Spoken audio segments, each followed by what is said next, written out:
যদি কিনতে যান 500 টাকা কেজি, 800 টাকা কেজি আছে মুরগি, ছোট ছোট বাচ্চাগুলো 800 টাকা কেজি। আপনি এমনি দিবেন? ওখানে ওখানে এমনি একটা ছাগল দিবেন, এমনি একটা গরু দিবেন না।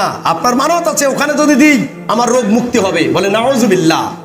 ওখানে কোনো উদ্দেশ্য নিয়ে কেউ যদি মনে করে এখানে দিলে আমার কল্যাণ হবে, আমার সন্তান হচ্ছে না, আমার মেধা খারাপ, আমাকে জিনে ধরেছে, আমার কল্যাণ আছে, এভাবে এই মর্মে কেউ যদি কিছু দেয়, কল্যাণের অর্থে কেউ যদি ওখানে কিছু দেয় কল্যাণের জন্য, সেটাই হবে শিরক করবেন। আল্লাহর নবী বলেছেন, কেউ যদি কোনো প্রাণীকে, জ্বলন্ত জীবন্ত কোনো প্রাণীকে কারো লক্ষ্যবস্তু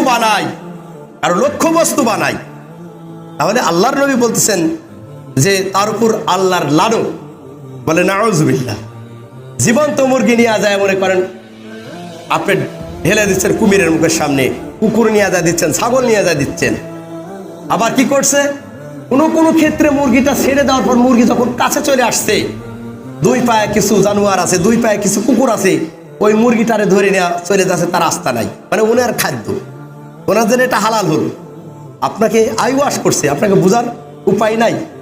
মুরগি জবে করে আপনি এতিমকে ডাকেন, অসহায়কে ডাকেন, বিধবাকে ডাকেন, ফকির মিসকিনকে ডাকেন, আল্লাহওয়ালা লোকদেরকে ডাকেন, একটা করে ডাকেন অন্তত, একে এক সন্ধ্যা পেট পরিপূর্ণ করে খাওয়ান, অবশ্যই সোয়াব আছে। পৃথিবীর এমন কোনো রাইটার নাই, লেখক নাই, বক্তা নাই, গায়ক নাই যে বলতে পারবে যে এটা পাপ হল। আপনি একটা মুরগি জবে করে একটা নিরীহ মানুষ, ফকির মিসকিন অসহায়, তাদেরকে পেট পরিপূর্ণ করে খাওয়ান আল্লাহ সন্তুষ্টের জন্য। আল্লাহ, এই ব্যক্তিরা পেট পরিপূর্ণভাবে খাইতে পারে না।